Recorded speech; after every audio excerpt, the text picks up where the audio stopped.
हम लोग एक क्विक रिवीजन करेंगे सॉलिड स्टेट का। सबको आवाज आ रही है बेटा? एक बार क्लियर करो। Yes sir. Yes sir. जिन बच्चों का सॉलिड छूट गया था या जिन्हें लगता है कि उन्हें एक बार रिवीजन की जरूरत है, हम लोग पूरे 40 से 50 मिनट में क्या करेंगे, एक क्विक रिवीजन कर लेंगे सॉलिड स्टेट का। ठीक है, तो चैप्टर का नाम क्या रहेगा? Solid state. अच्छा बताओ, सबको तैयार है? सॉलिड स्टेट सबका तैयार है कि नहीं? हमने इसके आपको क्वेश्चन भी करा दिए थे, अगर आपको ध्यान हो तो। Yes sir. सबका तैयार है ना? चलो, जितना पढ़ा उतना बताते जाना, बाकी हम बताएंगे। ठीक है,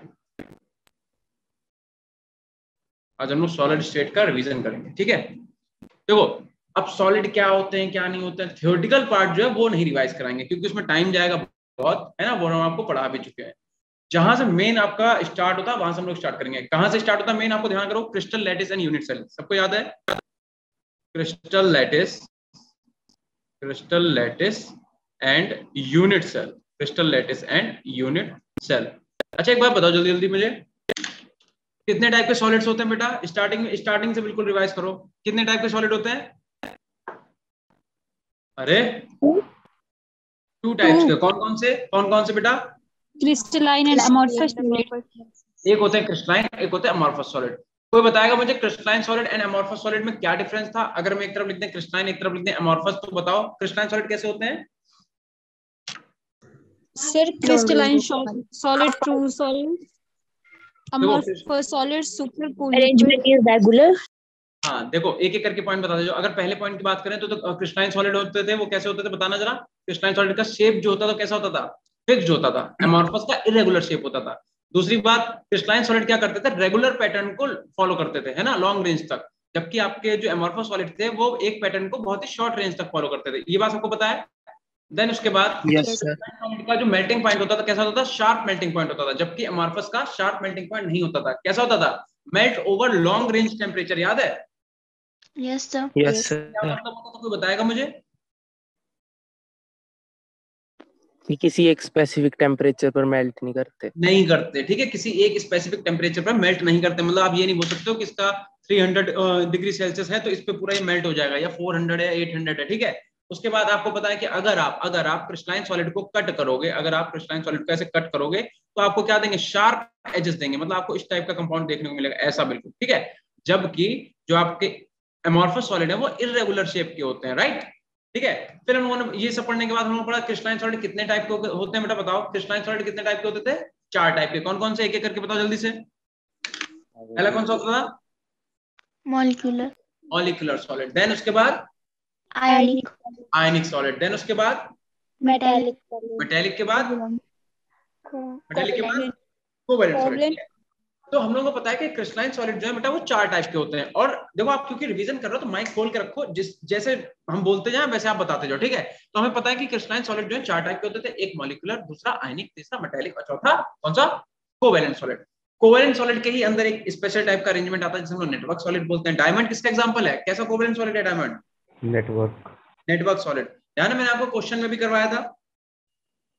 ठीक है, तो हम लोग रिवीजन करना अपना स्टार्ट करेंगे crystal lattice and unit cell से। देखो यूनिट सेल किसे बोला था? हमने कहा था अगर कोई सिंगल यूनिट है और आप इसे क्या करो, हर डायरेक्शन में रिपीट करते जाओ। ठीक है, मान लो अपने पास एक ये यूनिट है और हम क्या करें, इसे हर डायरेक्शन में रिपीट करें। लाइक हम लोगों ने क्या करा, इस डायरेक्शन में मान लो रिपीट किया। ठीक है, और फिर क्या करा हमने, नीचे भी रिपीट कर दिया ऐसे ही। ठीक, फिर हम क्या करें, इस वाली डायरेक्शन में ऐसे रिपीट कर दें। तो हमें क्या मिलता था? एक क्रिस्टल लैटिस मिलता था। आप इसे 3D में इमेजिन करो तो आपको एक लैटिस टाइप की स्ट्रक्चर दिखेगी, जाल टाइप की स्ट्रक्चर, है ना। तो हमें बोला गया कि आप क्या करो, किसी एक सिंपल क्यूब को उठाओ, उसे हर डायरेक्शन में रिपीट करो तो आपको लैटिस मिलेगा। और उस सिंगल यूनिट को हम लोगों ने क्या बोला था बेटा? याद तो बताएगा मुझे? उस सिंगल यूनिट को हमने क्या बोला था? उस सिंगल यूनिट को बोला गया था यूनिट सेल। ठीक है, यानी कि अगर हम आपसे बोले कि अगर आप एक लैटिस बनाओ तो आप कैसे बनाते थे? ध्यान है, हम लोग क्या करते थे, ये उठाया, ठीक, फिर उसके बाद हम क्या करते थे, ऐसे ये लिया और इसे जोड़ देते थे ऐसे। ठीक है, अभी सबके हम डायग्राम आज देखेंगे कि आप लोगों ने डायग्राम कैसे बनाया। ठीक, ऐसे कर, देन उसके बाद एक लाइन वाली जोड़ देते थे हम लोग। तो हम लोग जब भी बनाते तो हमें पता चलता है हाँ भाई एक स्ट्रक्चर मिल रही है और लैटिस टाइप की एक स्ट्रक्चर में दिख रही है। और ये लैटिस टाइप की स्ट्रक्चर बनी किससे? बनी है इस वाले क्यूब से, सिंगल क्यूब से। तो इस सिंगल क्यूब को हम लोग क्या बोलते थे, इसे हम लोग बोलते थे यूनिट सेल। और ये पूरा जो लैटिस बना इसे हम लोग क्या बोलते थे, इसे हम लोग बोलते थे क्रिस्टल लैटिस, क्रिस्टल लैटिस। और इसे हम लोग क्या बोलते थे, इसे बोलते थे हम लोग यूनिट सेल। क्या सबको इतना पता है? ये बात सबको पता है कि नहीं पता है? Yes, sir. Yes sir. Next क्या पढ़ा था? फिर हम लोगों ने हेडिंग डाली थी number of atom in unit cell. याद है सबको? Number of atom in unit cell, in unit cell. हम आपका एक ही घंटे के अंदर पूरा चैप्टर रिवाइज कराएंगे, इसलिए कॉपी किताबें बंद करके बैठ जाओ और बस सुनते रहो और आप देखते रहो, जवाब देते रहो, ठीक है? Number of atom in unit cell. सबसे पहला यूनिट सेल किस टाइप का था? Simple cubic. अगर आपको याद हो, हम लोग सबसे पहले कौन सा पढ़ते थे? सिंपल क्यूबिक, सिंपल क्यूब, ठीक है? एक सिंपल सा क्यूब बना दो बस। सिंपल क्यूबिक का मतलब आप क्या करो, एक सिंपल सा क्यूब ड्रॉ कर दो। तो हमने क्या करा, एक सिंपल सा भाई क्यूब बना दिया,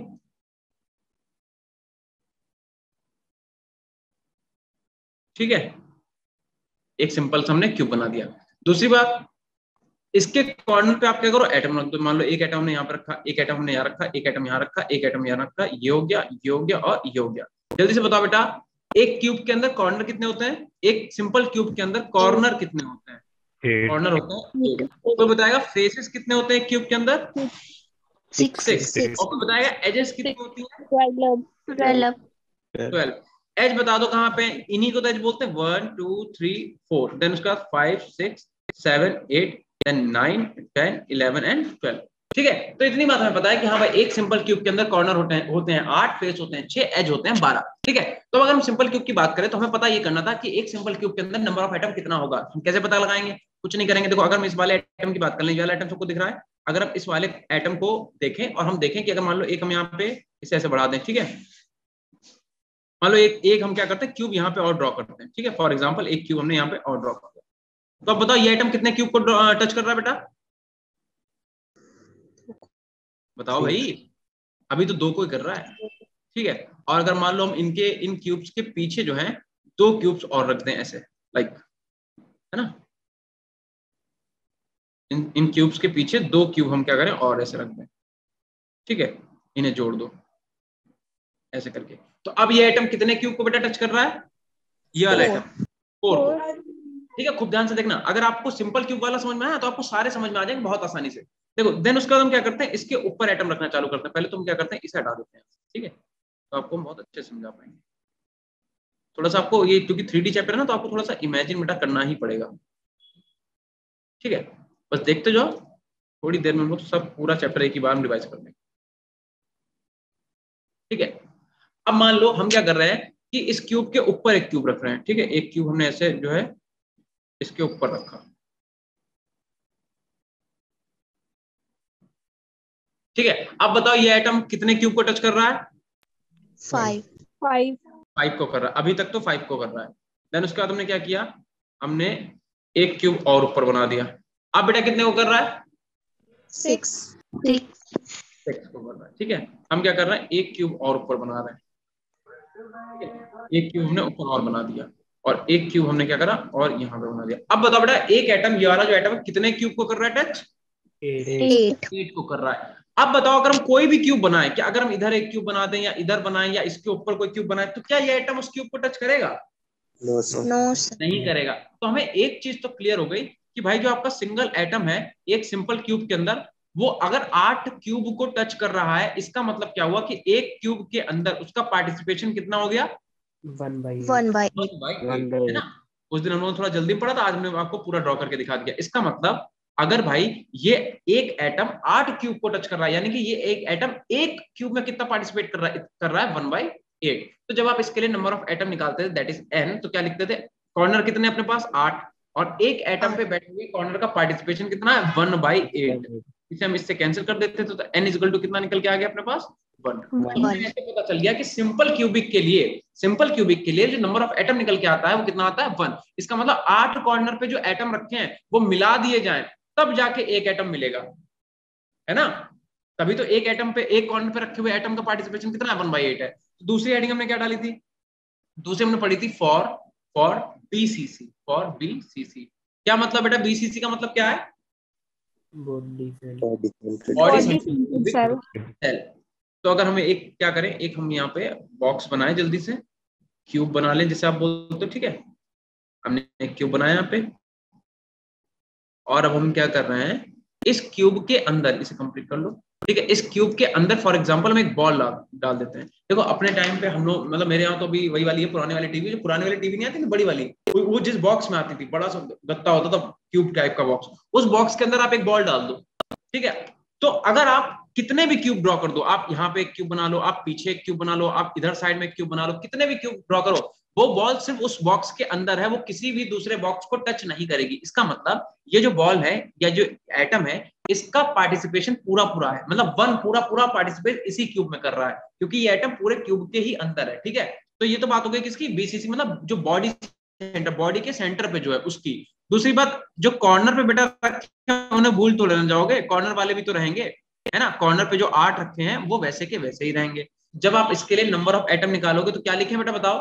देखो 8 इंटू 1/8 तो आपको लिखना ही पड़ेगा, क्यों, क्योंकि 8 कॉर्नर है और 8 कॉर्नर पे एक एक एटम रखा हुआ है, उनका पार्टिसिपेशन 1/8 है, मतलब इस वाले का पार्टिसिपेशन कितना है 1/8, जितने भी कॉर्नर पे है। प्लस जो बीसीसी मतलब बॉडी सेंटर, बॉडी के सेंटर पे रखा, उसका पार्टिसिपेशन कितना है 1। तो ये 8 से 8 कैंसिल, कितना आ गया 1 + 1 दैट इज 2, यानी कि नंबर ऑफ एटम कितना निकल के आ गया बीसीसी के लिए 2 निकल के आया। बोले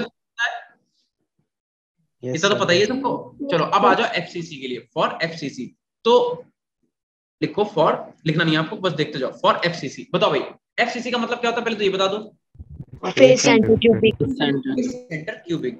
फेस सेंटर का मतलब कि आप एक क्यूब बनाओ, सिंपल सा एक आप क्यूब बनाओ, ठीक है।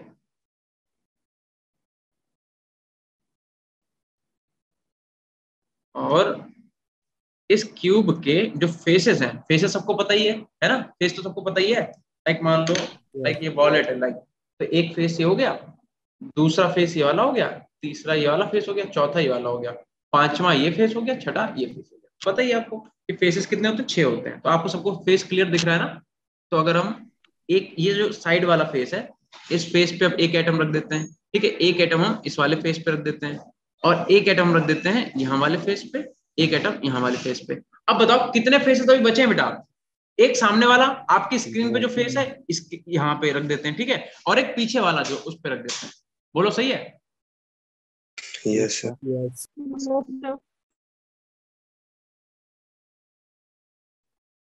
बताओ समझ आया। Yes sir. ठीक है, अब बात ये आती है कि जो फेस पे आपने रखा है एटम, वो कितने क्यूब को टच करेगा। तो देखो अगर हम क्या करें, एक क्यूब यहाँ पे ड्रॉ करें, ठीक है, एक क्यूब आप क्या करो यहाँ पे ड्रॉ कर लो,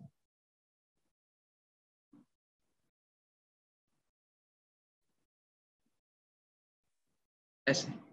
तो भाई बताओ ये वाला जो आपने एटम रखा है, ये एटम एक तो इस वाले क्यूब को टच करेगा, दूसरा इस वाले क्यूब को। अब अगर आपने मान लो पीछे कोई भी ऐसा बना दिया एक, ठीक है, लाइक इधर एक बना दिया और चाहे इसके ऊपर 4 रख दिए, तो क्या ये फेस पे रखा हुआ एटम इस वाले को टच करेगा? नहीं करेगा। इसे करेगा? नहीं करेगा, ना इसे करेगा। चाहे इनके ऊपर आप 4 रख दो, उन्हें भी नहीं करेगा, ठीक है। तो इसका मतलब फेस पे जो एटम रखा होता है उसका पार्टिसिपेशन एक क्यूब के अंदर कितना है, सिर्फ 1/2 है। क्यों? क्योंकि वो 2 ही क्यूब को टच कर रहा है। देखो एटम कितना है, एक, कितने क्यूब को टच कर रहा है, 2 को, तो 1/2 पार्टिसिपेशन हो गया। ऐसे कॉर्नर पे जो रखे होते हैं उनका देख लो, कॉर्नर पे एक कॉर्नर पे ये है, दूसरा ये, तीसरा ये, चौथा ये, एक यहाँ पे पांचवा, छठा और ये 7वां। देखो एटम कितना, एक, और कितने पार्टिसिपेशन कितना उसका 8, तो 1। समझ गए। चलो इसके लिए हमको क्या करना था, नंबर ऑफ एटम निकालना है। तो नंबर ऑफ एटम कैसे निकालेंगे, देखो पहले तो 8 इंटू 1/8, क्योंकि 8 कॉर्नर है, एक एटम का पार्टिसिपेशन 1/8 है, प्लस फेसेस कितने होते हैं बेटा 6 और एक फेस का पार्टिसिपेशन कितना है, फेस पे रखे एटम का 1/2 तो 8 से 8 कैंसिल, 2 3 जा 6, अरे 3 कैसे बना दिया, 2 3 जा 6, तो यहाँ पे आ गया 1 और प्लस 3 यानी कि n इक्वल टू कितना निकल के आ गया 4 निकल, ठीक है। फॉर ठीक है, तो हम लोगों ने ये नंबर ऑफ एटम पढ़ा क्यों है, बेटा कोई बता सकता है नंबर ऑफ एटम हम लोग यहाँ ये हम लोग निकाले क्यों है? क्योंकि हमें बेटा पैकिंग एफिशिएंसी पढ़नी है, राइट। पैकिंग एफिशिएंसी निकालने के लिए ही तो हम लोगों ने ये नंबर ऑफ एटम कैलकुलेट करें। तो अब हम लोग क्या अब हेडिंग क्या पड़ेगी, पैकिंग एफिशिएंसी, पैकिंग एफिशिएंसी, ठीक है। पैकिंग एफिशिएंसी क्या मतलब होता है, पैकिंग एफिशिएंसी का कोई बताएगा तो बेटा, पैकिंग एफिशिएंसी का मतलब क्या होता है, कोई बताएगा? देखो सॉलिड के एटम के बीच में बेटा जो गैप होता है, पहले तो बताओ उस गैप को क्या बोलते हैं? void, वॉइड बोलते हैं। और हमने एक नाम और बताया था, क्या बोलते हैं? Interstitial side. बिल्कुल सही, वेरी नाइस। ठीक है, देखो एक तो अगर आप 3 एटम को ऐसे क्लोज करके रख दो, तो क्लोज करके आप ऐसे मान लो फर्स्ट पे 3 बॉल है अपने पास कॉस्को वाली, उन तीनों बॉलों को आपने चिपका के रख दिया, तो उनके बीच में आपको गैप तो दिखेगा ही ना थोड़ा बहुत, तो उस गैप को हम लोग क्या बोलते हैं? वॉइड बोलते हैं, या फिर उसी को हम लोग इंटरस्टिशियल साइड बोलते हैं। अगर कोई एटम आके से फिल करे तो कितना एरिया ये फिल कर रहा है, उसी को पैकिंग एफिशिएंसी बोलते हैं, दैट इज, और कुछ भी नहीं।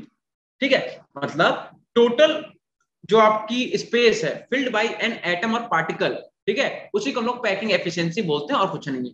एक्चुअल में पैकिंग एफिशिएंसी ही सबसे इंपॉर्टेंट पार्ट है, क्योंकि यहां से आपके पास क्वेश्चन भी आते हैं और ये डेरिवेशन भी आपसे पूछा जाएगा अगर आप एकेडमिक दोगे तो, अदरवाइज यहां से क्वेश्चन आपके भर भर के पूछे गए। ठीक है, तो देखो इसके लिए हम लोग सबसे पहले हेडिंग क्या पढ़ते हैं फॉर सिंपल क्यूबिक। हम लोग सिंपल क्यूबिक के लिए क्या करेंगे, निकाल के देखेंगे पैकिंग एफिशिएंसी कितनी होगी फॉर सिंपल क्यूबिक।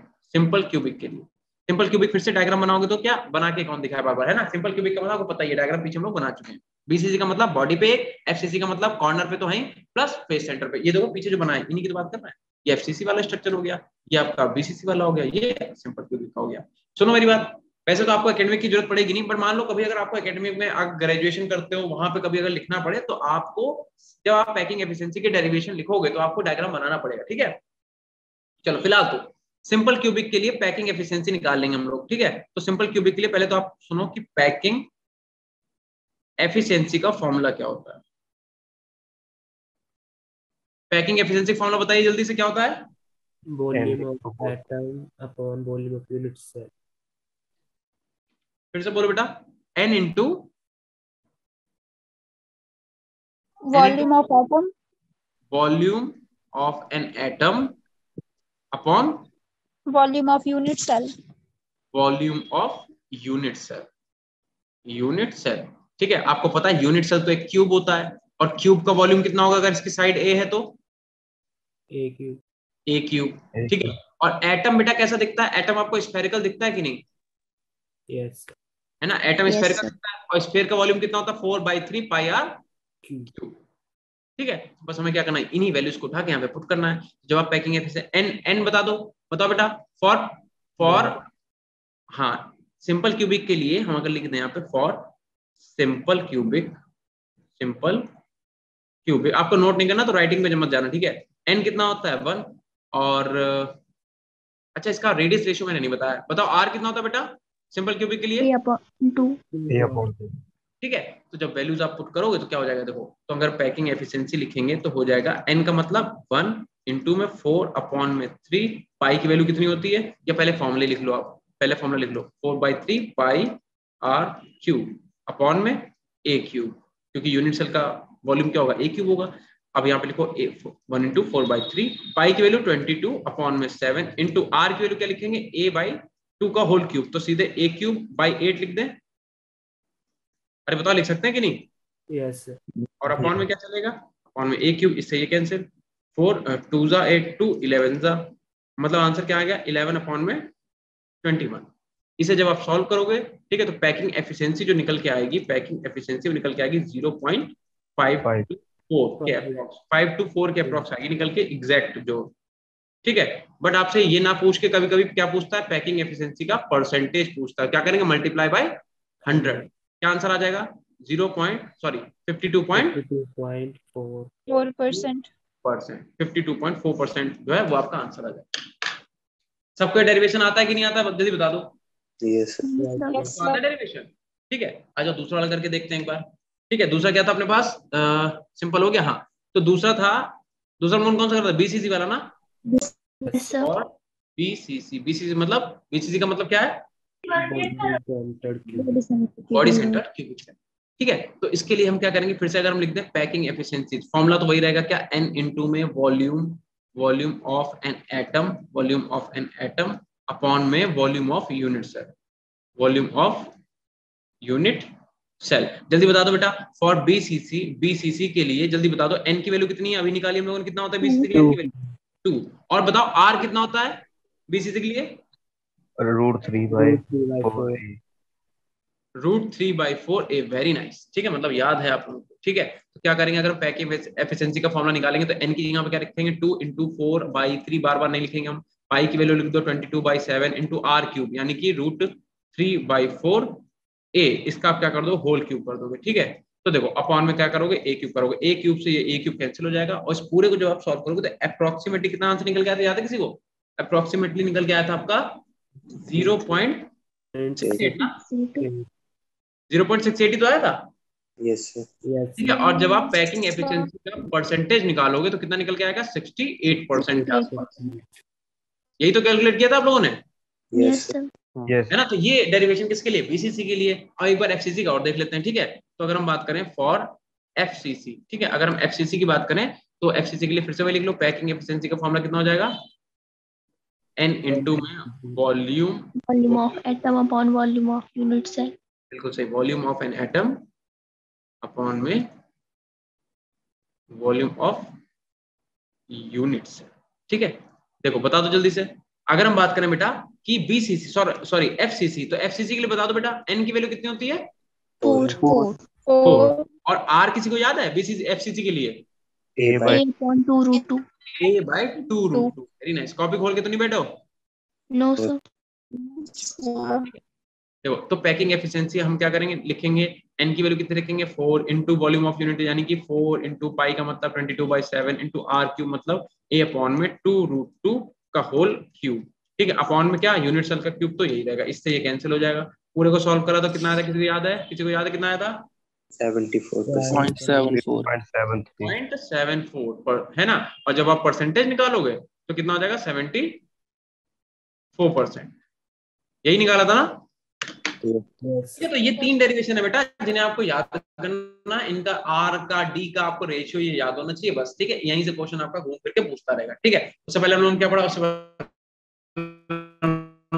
लोगों ने नंबर ऑफ एटम निकालना, क्रिस्टल लैटिस और यूनिट सेल से स्टार्ट करा। ठीक है, अच्छा अब देखो इसके बाद हम लोगों ने क्या पढ़ा, किसी को याद है, पैकिंग इन क्या बोल रहा था, क्रिस्टल लैटिस, ध्यान है, close packing in crystal lattice, याद सबको, ये तो पढ़ा था, close packing in crystal lattice, याद है? तो आ जाओ उसे भी एक बार देख लेते हैं। क्लोज पैकिंग शायद ये नहीं, ये हाँ ये है, ये तो है ना, यही है। ठीक है, देखो स्क्रीन शेयर हो रही है ना सबको?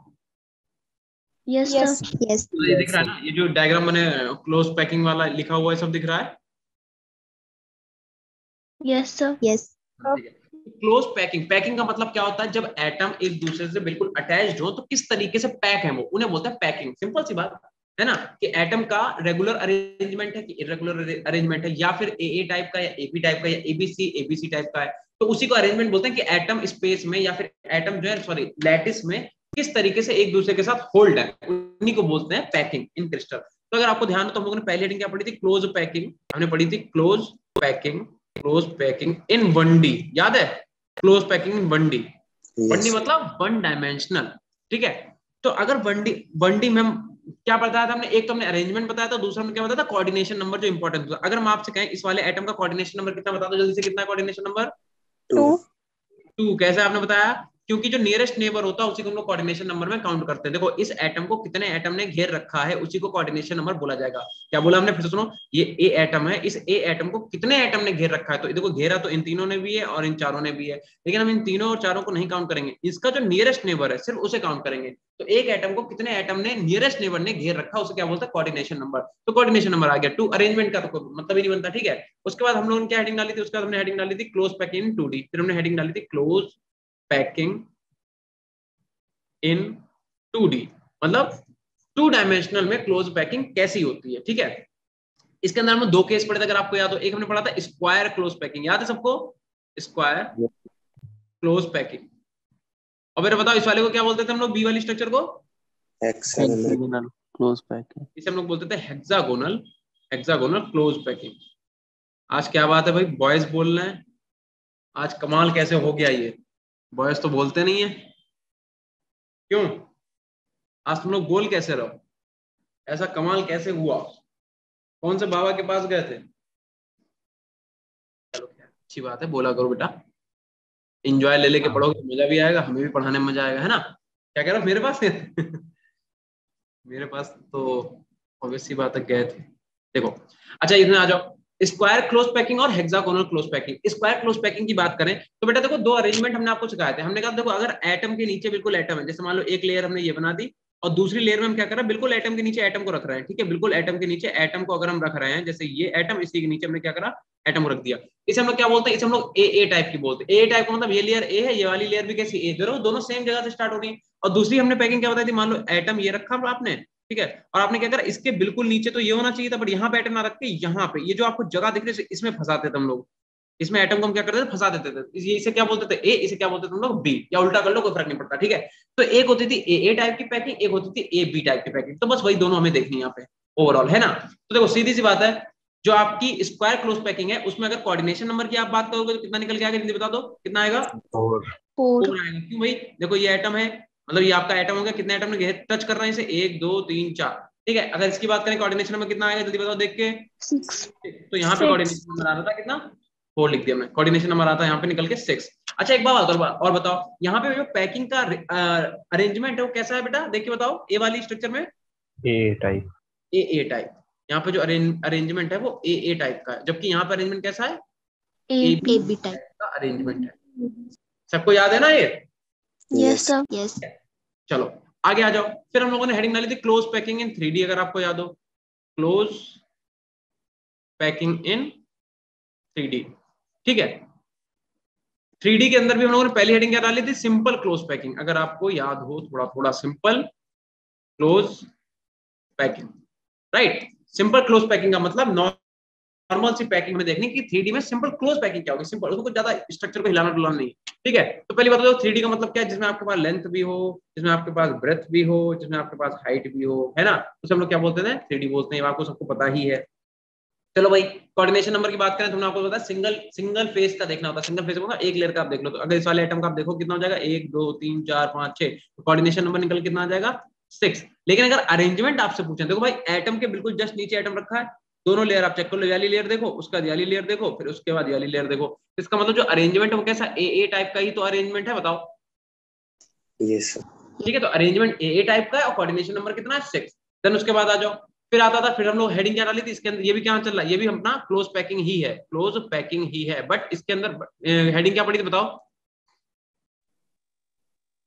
ये भी अपने पास क्लोज पैकिंग के अंदर ही आता है, बट इसमें जो हेडिंग पड़ी थी वो क्या पड़ी थी, हेक्सागोनल क्लोज पैकिंग, ठीक है, hexagonal close packing, hexagonal close packing, बोलो इतना याद है सबको, yes sir, hexagonal close packing, ठीक है। हेक्सागोनल क्लोज पैकिंग का मतलब क्या होता था, देखो एक बात बताते हैं, हमने बताया था आपको कि आपको जो एटम के बीच में गैप दिखाया गया है ऐसे, ये आपको इसलिए दिखाया गया है सो दैट आपको मतलब समझा सके, है ना सर। हाँ बेटा, जो आपने पीछे क्यूबिक वाले में बताया कोऑर्डिनेशन नंबर 6, उसमें उस एटम के नीचे वाले एटम्स भी तो टच हो रहे होंगे जब ए टाइप है। मेरी बात सुनो तो, देखो जो सिंपल क्लोज पैकिंग का मतलब समझे, 3D तो है, ये है तो 3D, लेकिन 3D में सिंपल है, सिंपल मतलब नॉर्मल सा आपका क्यूब है, तो उस केस में अगर नॉर्मल सा क्यूब है तो इसके नीचे वाले फेस को कंसीडर नहीं करा जाता बेटा, इसी फेस को देखना। अगर आप इस वाली लेयर को देख रहे हो तो सिर्फ आपको इसी लेयर को चेक करना है, अगर आप ये वाली लेयर देखोगे तो आपको सिर्फ ये वाली लेयर चेक करनी है, और सामने वाली लेयर देखोगे तो सामने वाली लेयर को ही आप चेक करोगे, आप इसे नॉर्मल सिंपल सा क्यूब मान के ही देखोगे, ठीक है, क्योंकि जनरली ऐसा प्रैक्टिकली देखा गया, अब एक्चुअल में क्या होता है किसी को नहीं पता, लेकिन जनरली जो देखा गया वो ये देखा गया कि जो सिंपल क्लोज पैकिंग होती है जिसमें कोई भी हार्डनेस नहीं होती है, स्पेशल टाइप कोई स्ट्रक्चर नहीं होती, उसमें ऐसा ही होता है। बट जैसे हम लोग हेक्सागोनल में आते हैं तो हेक्सागोनल में ये देखा गया कि देखो भैया अगर इस एटम की बात करें तो 1 2 3 4 5 6 के बाद 3 एटम इसके नीचे होते हैं, 7 8 9 और 3 एटम लेकिन सेम फेस में, सेम फेस का मतलब बिल्कुल ऐसे ही, तो इसमें क्या दो एटम आपके स्क्रीन की तरफ है, एक एटम पीछे है, 2 एटम आपकी स्क्रीन की तरफ, एक एटम पीछे, और ऊपर इनके जो रखा होगा उसमें भी क्या होगा, 2 एटम आपके सामने और एक एटम कैसा होगा, पीछे होगा। अच्छा एफसीसी में क्लोज, इसमें हेक्सागोनल में क्या डिफरेंस है बेटा, बता सकता है कोई, एफसीसी में और हेक्सागोनल में क्या डिफरेंस है? एफसीसी में ए बी सी अरेंजमेंट होती है और हेक्सागोनल में ए बी ए। बस वही पूछना था कि एबीसी अरेंजमेंट का मतलब क्या है, एबीसी, सी मतलब सी वाला कौन सा होगा, ए बी तो चलो मुझे दिख रहा है, सी बता दो आप। एक तरफ जो मतलब एक बॉल हमारी तरफ होगी ना, मतलब एटम जो एक तरफ वो पीछे की तरफ होगा, मतलब स्क्रीन की दूसरी तरफ होगा, है ना। देखो हेक्सागोनल और एफसीसी, अगर तीसरी हेडिंग आप डाल दो एफसीसी तो बिल्कुल सेम ही है, बट होता क्या है कि यहाँ पे क्या है, देखो आपके जो एटम है इसमें क्या है, देखो ये वाले 3 वाले एटम देखो, तो ये ट्रायंगल ऐसे बन रहा है, ट्रायंगल का जो मतलब नोक जा रही है वो आपके पीछे वाली स्क्रीन पे जा रही है। जब ऐसे पढ़ोगे इसे बनाओगे तब भी यही होगा।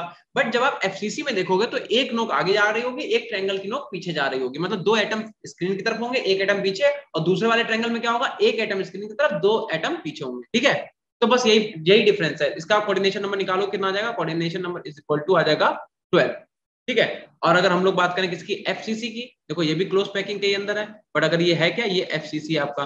एफसीसी में भी देखो सेम वही चीज है कि यहाँ पे आपका एटम 1 2 3 4 5 6 7 8 9 10 11 12, लेकिन डिफरेंस कितना है, देखो नीचे देख लो, अगर ए वाले में एक एटम स्क्रीन की तरफ है, दो एटम क्या है, पीछे है, ऊपर वाले में दो एटम आगे और एक एटम पीछे है ना। तो जब ट्रायंगल आप बनाओगे तो इस वाले ट्रायंगल में क्या है, इसकी जो नोक है पीछे जा रही है, इस वाले ट्रायंगल में नोक जो है ट्रायंगल की कैसी है, आगे आ रही है, बस इतना सा डिफरेंस है। तो इसमें भी कोऑर्डिनेशन नंबर आपका निकल के कितना आता है, 12 ही आता है। बट यहाँ पे जो अरेंजमेंट होता है वो कैसा होता है, एबीसी टाइप का अरेंजमेंट होता है कि नहीं होता, बताओ। यस बस यही है, ध्यान रखना बेटा, एफसीसी में भी कोऑर्डिनेशन नंबर 12 है, बट यहाँ पे अरेंजमेंट ए बी टाइप का अरेंजमेंट होता है। ठीक है, ए बी टाइप का। जो आपका एफसीसी है उसमें अरेंजमेंट कैसा होता है, उसमें अरेंजमेंट होता है एबीसी टाइप का अरेंजमेंट होता है। बोलो अब सबको क्लियर है कि नहीं। यस हम लोगों ने क्लोज पैकिंग यहाँ से स्टार्ट करा। क्लोज पैकिंग के अंदर सबसे पहले हम लोग 1D में पढ़ा, 1D में हमें पता है कोऑर्डिनेशन नंबर 2 निकल के आएगा। फिर 2D में भैया दो तरीके आ गए, या तो एटम को इस तरीके से रखेंगे या एटम को इस तरीके से रखेंगे। देखो इनके बीच में जो इंटरस्टिशियल स्पेस है वो बहुत ही कम है, जबकि इनके बीच में देखो इंटरस्टिशियल स्पेस कितना ज्यादा आपको दिख रहा है। तो हमें पता है कि एक होता है स्क्वायर क्लोज पैकिंग, होता है हेक्सागोनल। स्क्वायर क्लोज पैकिंग में कोऑर्डिनेशन नंबर 4, हेक्सागोनल में कोऑर्डिनेशन नंबर 6। यहाँ पे ए टाइप का अरेंजमेंट, यहाँ पे ए बी टाइप का अरेंजमेंट।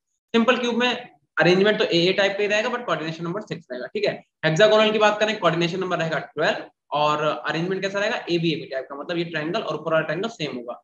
अगर एफसीसी की बात करें तो यहाँ पे क्या होगा, कोऑर्डिनेशन नंबर यहाँ भी आपका 12 ही निकल के आएगा, बट जो अरेंजमेंट होगा वो एबीसी टाइप का अरेंजमेंट होगा। कोई याद दिलाओ, इसके बाद हम लोगों ने क्या पढ़ा था बेटा, इसके बाद हम लोगों ने पढ़ा था वॉइड्स, याद है। यस वॉइड्स, तो जैसा कि हमने आपको बताया कि एटम के बीच का, सॉलिड के जो एटम उनके बीच का जो गैप होता है, उसी गैप को हम लोग क्या बोलते हैं, वॉइड बोलते हैं। ये बात सबको पता है कि नहीं पता है ना। और कितने टाइप की वॉइड होती है, किसी को याद है बेटा, कितने टाइप की वॉइड होती है। सी टाइप, हाँ एक होती है, एक कौन सी होती है बताना, ट्रायंगुलर, एक होती है ट्रायंगुलर टाइप की वॉइड। इसमें क्या होता है, इसमें सिर्फ 3 एटम होते हैं। ठीक है, एक एटम ऐसा हो गया, एक एटम ये रखा हुआ है और तीसरा एटम यहाँ पर रखा हुआ है। तो इन 3 एटम के बाद यहाँ पे जो जगह बचती है, इसी जगह को हम लोग क्या बोलते हैं, वॉइड। और वॉइड भी कौन सी, ट्रायंगुलर वॉइड, ट्रायंगुलर वॉइड बोलते हैं। अगर कोई एटम या मॉलिक्यूल इस वॉइड में आके बेटा फंस गया तो उसका कोऑर्डिनेशन नंबर कितना होगा, 3।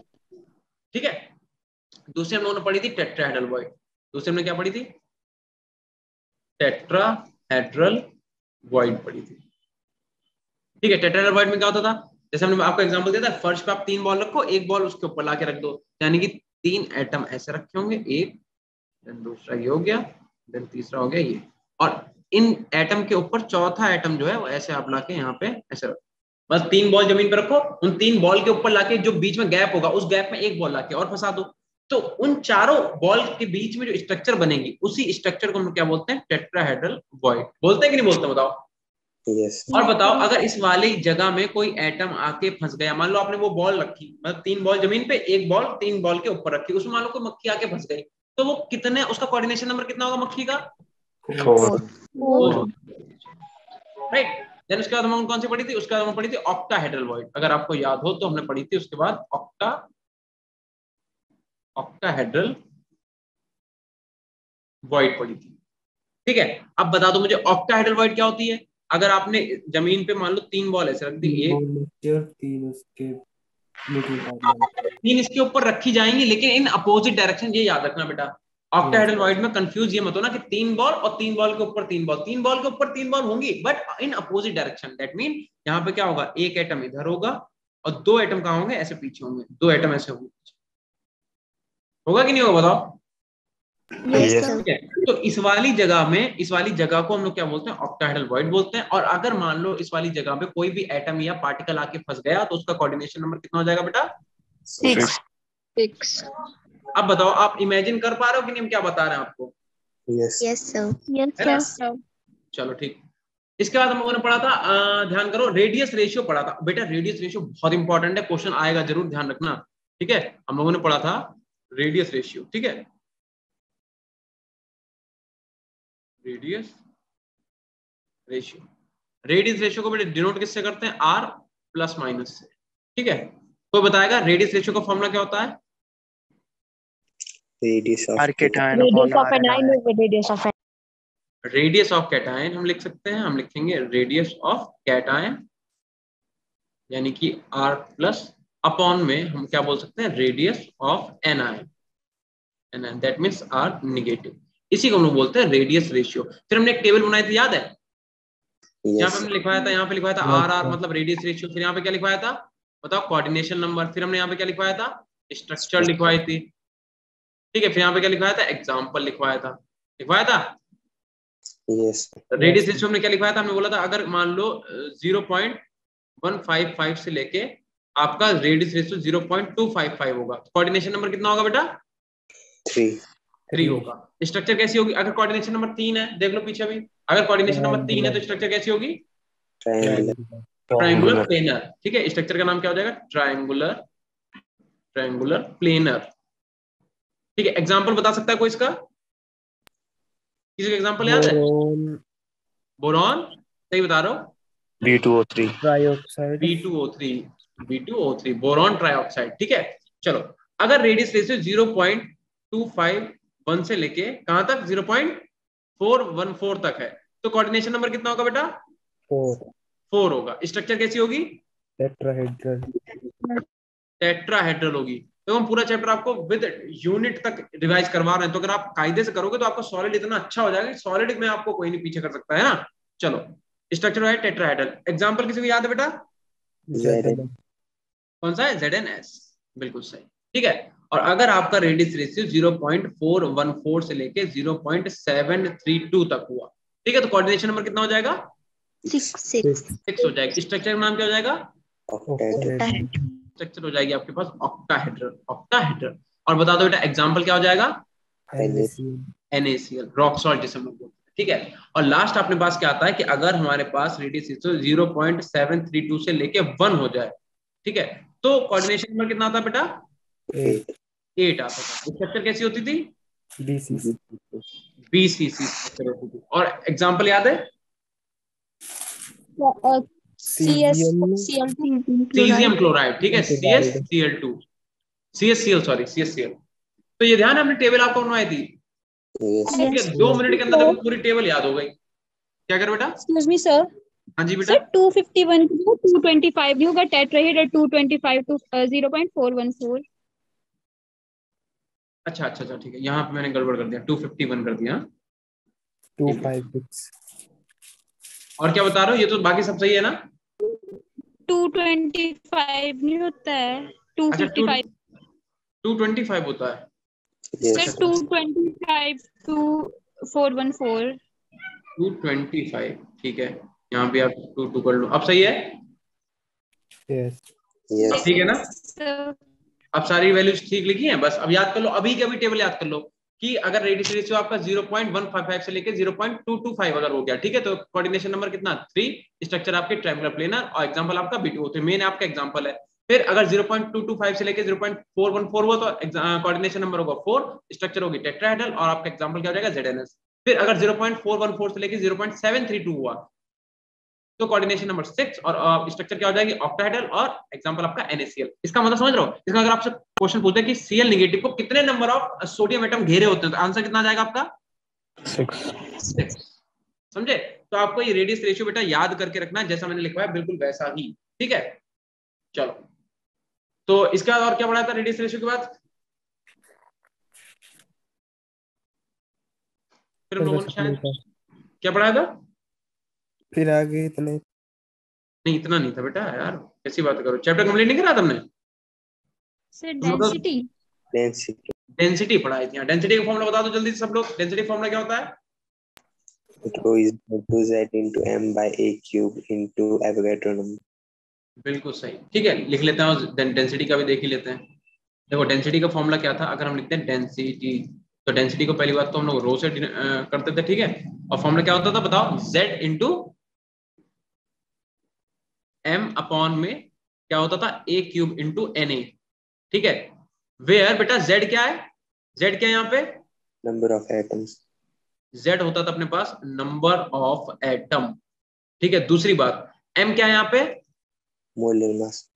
m होता था अपने पास मोलर मास। a क्या है यहाँ पे, h H। Length, h length, ठीक है। और अपने पास Na क्या है अपने पास, एवोगैड्रो नंबर, है ना। तो ये डेंसिटी का फॉर्मूला याद कर लेना और इसकी यूनिट जरूर याद करना कि कौन सा हमें किसमें लेना है, ठीक है। अब आ जाओ, हम लोगों ने क्या पढ़ा था, हाँ डेंसिटी तो हो गई थी ना। हाँ देखो ये डेंसिटी फॉर्मूला लिखा हुआ है, ठीक है। डेंसिटी रो इक्वल टू क्या था, Z इंटू एम अपॉन में a cube into Na। Density आपको किसमें लेनी है, ग्राम पर सेंटीमीटर क्यूब में लेनी है, ठीक है। और उसके बाद अपना Z किसमें रहेगा, नंबर ऑफ एटम है तो उसकी नंबर की तो कोई यूनिट होगी नहीं। m मोलर मास ग्राम पर मोल में लेना, h मोलर किसमें लेनी, सेंटीमीटर में, ठीक।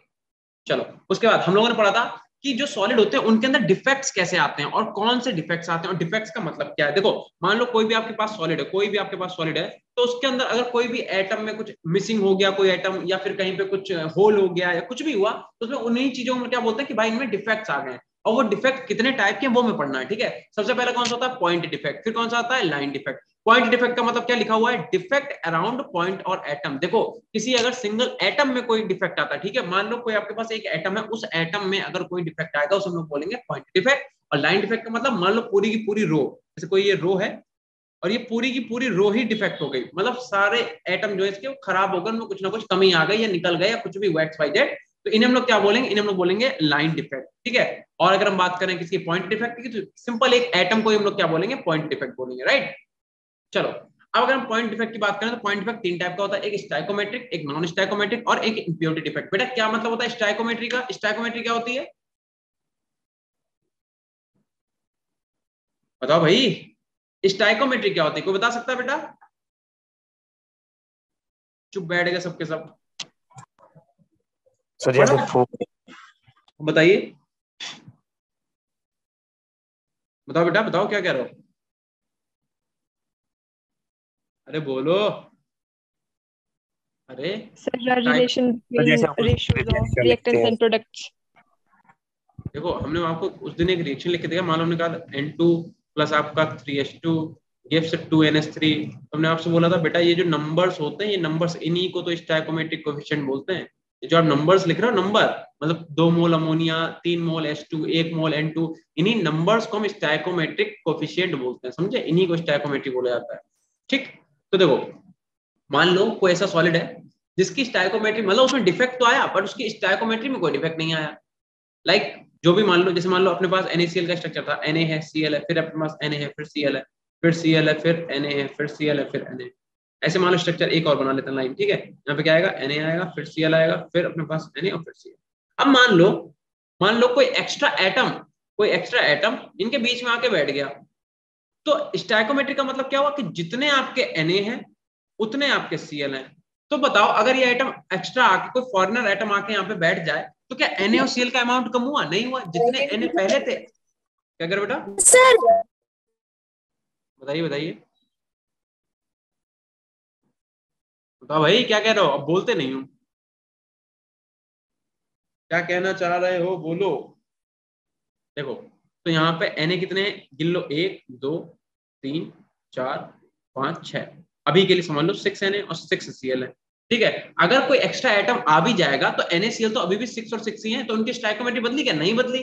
तो अगर कहीं किसी भी सॉलिड के अंदर ऐसा कोई डिफेक्ट आता है कि जिससे उसकी स्टाइकोमेट्री चेंज ना हो, किसी भी सॉलिड की स्टाइकोमेट्री अगर चेंज नहीं हो रही है और उसमें डिफेक्ट आ गया, उसे क्या बोलेंगे, स्टाइकोमेट्री डिफेक्ट बोलेंगे। और मान लो ऐसा डिफेक्ट आया कि एक Na निकल गया या एक Cl एक्स्ट्रा आ गया, तो स्टाइकोमेट्री तो बदल गई ना, उसे क्या बोलेंगे, नॉन स्टाइकोमेट्रिक डिफेक्ट बोलेंगे। इम्प्योरिटी डिफेक्ट का मतलब यही, मतलब कोई प्रेजेंस हो किसी फॉरेनर एटम की, मतलब इंटरस्टिशियल साइट में कोई अगर फॉरेनर एटम आ जाए उसे क्या बोलते हैं हम लोग, इम्प्योरिटी डिफेक्ट। अब देखो स्टाइकोमेट्रिक डिफेक्ट आपका दो टाइप का होता है, एक फॉर नॉन आयनिक सॉलिड और एक होता है फॉर आयनिक सॉलिड।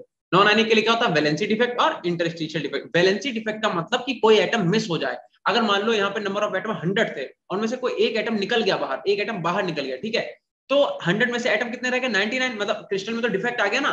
तो अगर कभी भी किसी भी क्रिस्टल से कोई एक एटम मिस हो जाए तो उसे हम लोग क्या बोलते हैं, उसे हम लोग बोलते हैं वैलेंसी डिफेक्ट। और इंटरस्टिशियल डिफेक्ट क्या होता है, मान लो जैसे ये कोई परफेक्ट क्रिस्टल है, इसमें कोई भी डिफेक्ट नहीं है, ठीक है, बट इसके इंटरस्टिशियल साइड पे कोई फॉरेनर एटम आके चिपक गया या बैठ गया, तो इसे हम लोग क्या बोलेंगे, इंटरस्टिशियल डिफेक्ट। इतना सबको पता है या नहीं पता है?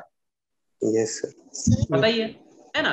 तो ये होता है वैलेंसी डिफेक्ट। वैलेंसी डिफेक्ट मतलब जब कोई एटम मॉलिक्यूल अपने क्रिस्टल को छोड़ के चला जाए उसे बोलेंगे वैलेंसी डिफेक्ट। इंटरस्टिशियल का मतलब कि इनके पास तो जितने एटम थे उतना ही है, बट कोई एक्स्ट्रा एटम, फॉरेनर एटम आके बीच में घुस गया है ना, घुसपैठिया है वो, तो उस केस में क्या कहेंगे कि वो भैया इंटरस्टिशियल डिफेक्ट है। क्या बोल रहे हो बताओ बेटा? सर जो वैलेंसी डिफेक्ट है उसमें एक एटम निकल गया, पर आपने तो कहा था स्टोक्योमेट्रिक में एटम्स उतने ही रहेंगे। हाँ, तो ओवरऑल एटम मतलब देखो हम बता तो रहे हैं, जब यहाँ से एटम निकलेगा तो यहाँ पे चार्ज एक इलेक्ट्रॉन को छोड़ के जाएगा, तो हम लोग उस चार्ज को भी उसी एनायन की तरह काउंट कर लेंगे। देखो जब भी कोई एटम निकलेगा तो जिस जिस जगह से निकलेगा वहां पे एक होल बन जाता है, ठीक है, और उस होल में हम लोग क्या बोलते हैं, इलेक्ट्रॉन, और इसी को हम लोग एफ सेंटर भी बोलते हैं, अगर आपको ध्यान उन्होंने बताया था। तो उस इलेक्ट्रॉन को हम लोग एनायन की तरह ही मतलब काउंट कर लेंगे कि हाँ भैया ये क्या है, बराबर ही है, ठीक है। स्टोइकोमेट्री पे ओवरऑल कोई चेंज आएगा नहीं, ठीक। Okay sir. आगे देखो, आगे आते हैं हम लोग फॉर आयनिक के लिए। आयनिक के लिए दो होते हैं, एक फ्रेंकल डिफेक्ट और एक शॉर्टकी डिफेक्ट। बेटा ये 100% तो पहले से लिखा हुआ है, ठीक है, मतलब ये इंपॉर्टेंट है इसीलिए 100% लिखा हुआ है। आयनिक का मतलब जिनके ऊपर चार्ज हो, ठीक है। फ्रेंकल डिफेक्ट क्या होता है, फ्रेंकल डिफेक्ट में कुछ नहीं, अलग से कोई एटम नहीं आएगा, इसी मॉलिक्यूल का कोई छोटा एटम, और जनरली छोटे एटम जो होते हैं वो क्या होते हैं, वो कैटायन होते हैं। तो जनरली क्या होता है फ्रेंकल डिफेक्ट में, जो कैटायन होता है वो अपनी स्पेस को छोड़ के किसी दूसरी, अपने ही क्रिस्टल में किसी दूसरी स्पेस पे जाके बैठ जाता है, इसे बोलते हैं फ्रेंकल डिफेक्ट। देखो क्या लिखा हुआ, small ion cation move to interstitial side. अलग से कोई एटम नहीं आता, ध्यान रखना, अलग से एटम नहीं आएगा। कोई क्रिस्टल है, उसी में मान लो 15 एटम थे, एक एटम ने अपनी पोजीशन चेंज कर दी, तो पोजीशन चेंज करेगा तो इसी को हम लोग डिसलोकेशन इफेक्ट डिफेक्ट भी बोलते हैं। ध्यान है, क्वेश्चन उन्होंने कराया था तुम लोगों को, उसमें पूछा था कि डिसलोकेशन डिफेक्ट किसे बोलते हैं, ध्यान है? यस तो उसका आंसर था फ्रेंकल डिफेक्ट, क्योंकि फ्रेंकल डिफेक्ट में अलग से कोई एटम नहीं आता ना, यहाँ का एटम बाहर निकलता है, क्रिस्टल का ही एटम क्रिस्टल के अंदर किसी अपनी पोजीशन को छोड़ के किसी दूसरी इंटरस्टिशियल साइड पे जाके बैठ जाता है, उसे बोलते हैं फ्रेंकल डिफेक्ट। और देखो जब एटम ना बढ़ा ना घटा तो इसकी भैया जो डेंसिटी होगी ना वो बढ़ेगी ना घटेगी, कोई फर्क नहीं पड़ेगा, डेंसिटी के ऊपर लिखा हुआ है density does not change. Shortcut defect की बात करें तो शॉर्टकट डिफेक्ट में क्या होता है कि एनायन और कैटायन की मोबिलिटी सेम होती है। अब मोबिलिटी क्या होता है किसी को पता है? मोबिलिटी का मतलब कि जैसे ही एनायन निकलेगा उसी स्पीड से कैटायन भी निकल जाएगा। तो एनायन और कैटायन दोनों मिसिंग होते हैं एक साथ, ठीक है, एनायन भी निकलेगा एंड कैटायन भी निकलेगा। तो जो मूविंग टेंडेंसी होती है एनायन की और कैटायन की वो सेम होती है। तो यहाँ पे क्या होता है, दो एटम भाई निकल गए, एक आपका कैटायन निकल गया, एक आपका एनायन निकल गया। तो जब आपका एनायन और कैटायन दोनों निकल गए तो हम लोग क्या बोलेंगे कि डेंसिटी डिक्रीज होगी। इस टाइप के डिफेक्ट को शॉर्टकट डिफेक्ट, और इसमें क्या होता है कि जो डेंसिटी होती है ओवरऑल मॉलिक्यूल की वो डिक्रीज हो जाती है, ओवरऑल क्रिस्टल की वो डिक्रीज है। एग्जांपल क्या है, NaCl, KCl एंड AgBr, ठीक है। फिर से एक बात देख लो, वैलेंसी मतलब जब एक एटम अपनी जगह छोड़ के निकल जाए, इंटरस्टिशियल मतलब कोई फॉरेनर एटम आके बैठ जाए, फ्रेंकल का मतलब एटम बाहर कहीं नहीं जाएगा, अपनी इंटरस्टिशियल साइट में ही कहीं ना कहीं जाके बैठ जाएगा। शॉर्टकट डिफेक्ट क्या होता है कि एक एनायन और एक कैटायन एक ही साथ जो है वो निकल जाए, ठीक है। उसके बाद हम लोग पढ़ते हैं नॉन स्टोइकोमेट्रिक डिफेक्ट, ठीक है।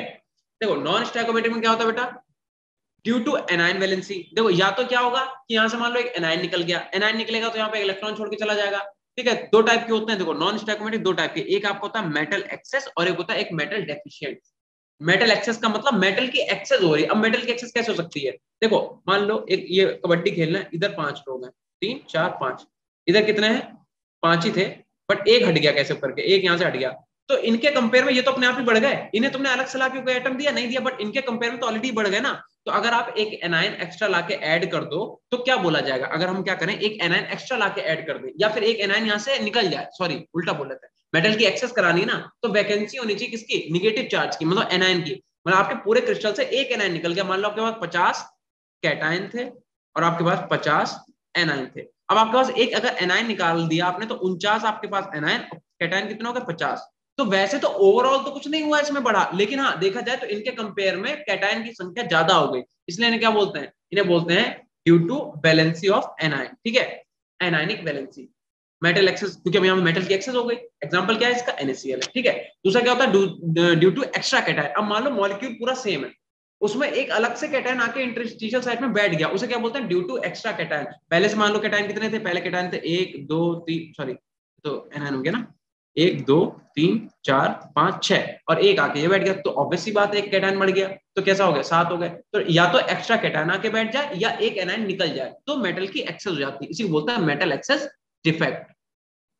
आगे देख लो, फिर आता है मेटल की डेफिशिएंसी। ये हमने बताया था बेटा ड्यू टू होता है ड्यू टू वेरिएबल वैलेंसी, यानी कि जैसे Fe2+ और Fe3+ के केस पता ही होगा क्या होता है, बता सकता है कोई? मेटल डेफिशिएंसी कैसे हो जाएगी? अब देखो एक बात समझो, मान लो Fe जो है वो Fe2+ की फॉर्म में भी प्रेजेंट है और Fe3+ की फॉर्म में भी प्रेजेंट है, और O किस फॉर्म में रहता है? हमेशा -2 की फॉर्म में। तो अगर -2 इसे लेके जाएगा तो एक एनायन निकला, एक कैटायन निकला, कोई बात नहीं। लेकिन अगर इसे लेके जाएगा तो निकलना तो मतलब इसके संग -2 वाले के संग +2 वाले को निकलना चाहिए था, पर निकला कौन सा? +3 वाला। तो एक Fe की तो कमी हो गई कि नहीं हुई? तो इसी को बोलते हैं मेटल की डेफिशिएंसी हो जाना। ठीक है, जो एनायन था वो एक एक्स्ट्रा कैटायन को ले गया साथ में। ठीक है, और ऐसा हुआ क्यों? क्योंकि Fe भैया वेरिएबल वेरिएंसी शो करता है। बोलो समझ में आया? Yes sir. अरे सीधी सी बात है, Fe2+ भी है और Fe आपके पास 3+ भी है, लेकिन ऑक्सीजन -2 में ही होता है। तो ऑक्सीजन जब इसके साथ निकलेगा तो एक एनायन निकल गया, एक कैटायन निकल गया, कोई बात नहीं, बैलेंस बराबर है, -2 +2 कैंसिल हो जाएगी। लेकिन अगर ये इसे लेके गया तो एनायन तो तुम्हारा एक ही निकला -2 वाला, और कैटायन तुम्हारा +3 वाला गया, मतलब एक +1 वाला ज्यादा चला गया ना, तो वहां पे क्या हुआ? डेफिशिएंसी हो गई किसकी? कैटायन की। इसी को बोलते हैं मेटल डेफिशिएंसी डिफेक्ट। इसके नोट्स आपने बेटा सबने सही से बनाए कि नहीं? Yes. और अगर आपको लगे कि आप नोट्स नहीं बना पा रहे हो, आपको पढ़ने में दिक्कत हो रही है, तो ड्राइव में नोट्स पढ़े, वहां से आप डाउनलोड कर लेना। ठीक है, Yes. चलो अब उसके बाद आता है इम्प्योरिटी डिफेक्ट। सिंपल सी बात है, अगर कोई भी मान लो इम्प्योरिटी डिफेक्ट का मतलब क्या है, जैसे मान लो कि NaCl का क्रिस्टल है, जैसे ये देख लो NaCl का ही क्रिस्टल, ये एग्जांपल NaCl का, ये देखो मान लो NaCl का क्रिस्टल है। ठीक है, तो यहाँ पे क्या होना चाहिए था? Na पॉजिटिव होना चाहिए था, और यहाँ पे भी Na पॉजिटिव होना चाहिए था। लेकिन हमने क्या करा, एक स्ट्रोंशियम 2+ का जो इम्प्योरिटी है ना, वो उसने क्या करा, अभी 2+ वाला है, तो अगर ये एनायन के साथ बॉन्ड बनाना चाहेगा तो भैया जी कितने एनायन के साथ बॉन्ड बनाना चाहेगा? 2Cl के साथ। 2Cl नेगेटिव साथ ही बॉन्ड बनाना चाहे, क्योंकि इसमें +2 है और Na पे कितना होता है? +1 होता है। तो अगर ये दो नेगेटिव एनायन के साथ बॉन्ड बनाना चाहेगा तो 2 Na को हटना पड़ेगा कि नहीं हटना पड़ेगा? तो 2 Na यहाँ से हट जाएंगे और एक अकेला आके बैठ जाएगा। ठीक है, तो जगह तो कोई एक ही रहेगा, लेकिन इसने खा कितने को लिए? खा लिया इसने 2 को। तो वहां पे क्या होगा? इम्प्योरिटी आ जाएगी कि भैया स्ट्रोंशियम मेटल की इम्प्योरिटी आ गई और एक Na जो है वो कम हो गया, वो वैकेंट साइड बन गया। इसी को हम लोग बोलते हैं इम्प्योरिटी डिफेक्ट। बोलो बात समझ में आई कि नहीं? Yes. Yes sir. ठीक है, सिंपल से, इतना कुछ इसमें टफ है नहीं। और बेटा सॉलिड स्टेट से बहुत हलवा क्वेश्चन आता है। ठीक है, तो क्वेश्चन अगर आप प्रैक्टिस कर लोगे ना तो आपको लगेगा अरे यार ये तो क्या है, बहुत आसान है। ठीक है, इम्प्योरिटी डिफेक्ट हो गया। अब इसके क्वेश्चन देख लीजिए, तो करा चुके थे ना question? Yes sir. Yes sir. चलो एनिसोट्रॉपिक, बेटा इसका वर्ड मतलब बता दो, एनिसोट्रॉपिक का मतलब क्या होता है? डिफरेंट डायरेक्शंस में डिफरेंट प्रॉपर्टीज। डिफरेंट डायरेक्शन में डिफरेंट प्रॉपर्टीज। ठीक है, चलो इस क्वेश्चन हटा देते, इसका आंसर फिर से निकाल दिखाओ तुम लोग। क्वेश्चन देखो, पढ़ो क्या लिखा हुआ है। कह रहा है AB crystallizer in a body centred cubic lattice with edge length of 387 picometre, the distance between two oppositely charged ion in the lattice is. इस क्वेश्चन में थोड़ी सी कंफ्यूजन हुई थी, अगर तुम्हें याद हो तो इसे करके दिखाओ जल्दी से, फिर से रफ कॉपी उठाओ, पेन उठाओ, करके दिखाओ। देख कर पाओगे या नहीं? कर तो लोगे, हालांकि मुझे ऐसा लग रहा है क्योंकि मैंने तुम्हें प्रैक्टिस कराया ऑलरेडी, बट फिर भी एक बार चेक करो कितना आंसर आ रहा है, और देख के मत बताना, मजा नहीं आएगा बिल्कुल भी। बेटा ये क्वेश्चन आप लोगों ने नोट किए थे कि नहीं? क्यों भाई?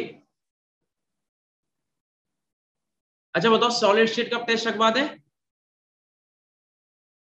Yes sir. Yes sir. क्योंकि आपको तो एक बार पूरा हम पढ़ा भी चुके हैं और आज आपने पूरे चैप्टर का रिवीजन भी कर लिया, तो हमें नहीं लगता है कि अब आपको कोई दिक्कत होनी चाहिए सॉलिड स्टेट में। तो सॉलिड का टेस्ट रखवा दें? Yes sir. यस। सॉलिड का टेस्ट रखवा देते हैं। आज मेरी आपके साथ क्लास होती है, एक तो होती है अपनी मंडे को, एक होती है अपने पास सैटरडे को, लेकिन इस बार हम लोग सैटरडे संडे मंडे 3 दिन हुई थी, राइट? यस। और आज वेडनेसडे है, मतलब ट्यूसडे को हमारी नहीं हुई, हमारे सैटरडे को होगी। ठीक है, तो चलो हम आपका सैटरडे को फिर सॉलिड का टेस्ट रखवा दें, बताओ? Yes sir. या फिर संडे को रखवा देते हैं सॉलिड को। ऐसा करेंगे, सैटरडे को हम लोग सॉल्यूशन जहां पढ़ रहे थे, सॉल्यूशन पढ़ रहे थे ना हम लोग, यस सर। तो हम लोग क्या करेंगे, सैटरडे को सॉल्यूशन को कंटिन्यू कर लेंगे और संडे को आपका टेस्ट रखवा देंगे। बताओ? प्रिंस हैरी कह रहा है 4 आ रहा है आंसर। यार आंसर आ रहा है 4th वाला। करा तुम लोगों ने? नहीं करा, बातें करने लग गए। Yes sir. अक्षिका का भी 4 आ रहा है, कौशिक का भी 4 आ रहा है। चलो अच्छा बताओ कैसे किया, मुझे बताओ कैसे किया। Sir √3/2 into a। √3/2 इंटू ए किया। लेकिन एक बात बताओ, तुम ये क्या, ये फॉर्मूला किसका, ये तो आर का फॉर्मूला है। नो सर, आर का तो √3/4a होता है। हाँ बिल्कुल सही, ठीक है, क्योंकि तुमने यहाँ पे 2r लगाया हुआ, क्योंकि तुमसे क्या कह रहा है, कह रहा था distance between two oppositely charge, मतलब r निगेटिव और r पॉजिटिव दोनों लेना है, तो 2r होगा, है ना, 2r करो उधर भेजोगे तुम, सही है, चलो ठीक। तो निकाला तुमने, कितना आ रहा है, 335 आंसर आ रहा है, ठीक है। तो चलो फिर ऐसा करते हैं कि सैटरडे को हम लोग जो चैप्टर पढ़ रहे थे दैट इज सॉल्यूशन, उसी को कंटिन्यू करेंगे, और आपका हम टेस्ट रखवा देते हैं संडे को। संडे को कोई टेस्ट तो नहीं है दूसरा आपका? ये है सर। संडे को है टेस्ट? यस कौन सा? सर जो कंबाइन होता है तीनों सब्जेक्ट का। अच्छा वो वाला, कितने टाइमिंग क्या है उसकी बेटा? Sir 3 hour 3 hours। 3 आवर्स की टाइमिंग है, तो उस दिन फिर आप नहीं दे पाओगे। चलो अगर हम फिर ऐसा करेंगे, सैटरडे को आपको हम सॉल्यूशन पढ़ाएंगे, क्योंकि हमें सॉल्यूशन जल्दी से आपको पढ़ाना है ना, वो टॉपिक ऐसा है कि जितना जल्दी हम आपको करा दो उतना आपको फायदा है। तो सर आप प्रैक्टिस शीट सेंड कर देना। हाँ बेटा क्या करो? प्रैक्टिस शीट सेंड कर देना, अपने आप ही कर लेंगे। अच्छा ये भी कर सकते हो, चलो ऐसा कर लेंगे, ठीक है। Yes sir. असाइनमेंट के क्वेश्चन आपको बना के भेज देंगे, आप करके हमें, लेकिन आप सब लोग करके वापस भेजना, ठीक है, तो हमें पता चले आपने सॉल्व किया है, और नेट से मत देख के करना कोई भी, ठीक। Yes sir. चलो फिर आज की क्लास यहीं पे ओवर करते हैं, ठीक है, हम लोग मिलेंगे सैटरडे को, ठीक है। चलो यस सर। ठीक है, बाय बाय, खाना पीना खा के सो जाओ मजे से, और हेल्दी रहो सभी लोग, गुड ठीक नाइट। है। गुड नाइट बेटा, गुड नाइट टू ऑल, ठीक है सर। चलो ठीक है, बाय।